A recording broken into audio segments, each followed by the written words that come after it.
Today I'm talking with two families who claim they are being bullied by each other.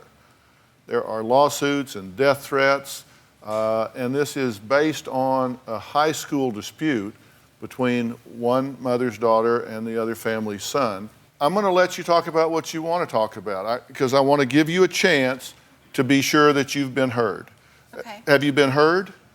I've been heard. What I want people to understand is that the story that's been told is about the Kill Katie Klub, and it was a one-line statement, and that's it. From my perspective as the mother dealing with a daughter crying in her bed, it wasn't one moment. It didn't end for us in that moment. For my family, for us and my children, this has been ongoing for 7 months. The latest incident happening August 1st. This is a huge issue. It's not a small one-line issue. It's a big deal to the people dealing with it. No, I get that completely, and so you've had your say about Yes. that. Now let me respond to that. People not liking your daughter is not actionable. I agree. To understand bullying is to understand what's behind it. And you made a comment about Nick, basically said that you think Nick is a child in pain, which is typically the circumstance with somebody that behaves in a bullying fashion or a lack of empathy. You said something before. You said you want there to be accountability. Are you accountable, and do you apologize to this woman and to her daughter? I am accountable for, I don't like, Giselle, I don't like you judging me. You don't know me. You don't know my husband. Don't judge how I am as a parent. Okay, that's the first thing. But I pray for you, Giselle. I honestly do. I pray for you, Katie. But for anything that Nick has done, and he's not here, not because he's afraid of anything, but because we don't want to sensationalize this or put our son's picture out there any more than it already is. Okay, Nick's trying to focus on school, his grades, getting into college. That's what Nick's focused on. If my son said anything to hurt you, Katie, I apologize for him.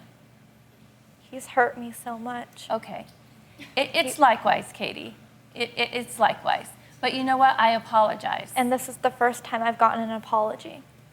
Has Nick paid the price for this? How this has negatively affected my son, this happened in February, Giselle. For 8 months, we didn't have to hear your name. We didn't have to even think about it. And then when it comes out on the news that a Westview student fears for her life and is removed from school, I looked at my husband and I said, oh my gosh, please tell me that doesn't have anything to do with Katie. Our son came in the room and we questioned him. He said, Mom, I have nothing to do with this. On Monday, I said, Nick, do you want me to go and talk to the principal? He goes, Mom, I don't have anything to do with it. Do you know what it feels like to get a phone call and have someone tell you, this is Detective Johnson. Your son has been arrested. He has been interviewed. Can you please come and pick him up at the police station? You know, Giselle, you've said that someone has to step up. You know what? I believe God has asked me to step up. This is not my platform. This is not what I do. But somebody has to stop you. For you, this ended in February. For your family, it ended. It did not end for my family. Do you know what happened at Pop Warner Cheer? Do you know how they went after my younger? That's really funny, isn't it? She was an innocent 10-year-old child. It's not funny. Thank you for the smile, because this is what I face. I face people laughing at me as my daughter lays in bed crying, as my 10-year-old daughter, who didn't even know what was going on, comes home in tears because she said someone's going to kill Katie. She didn't know.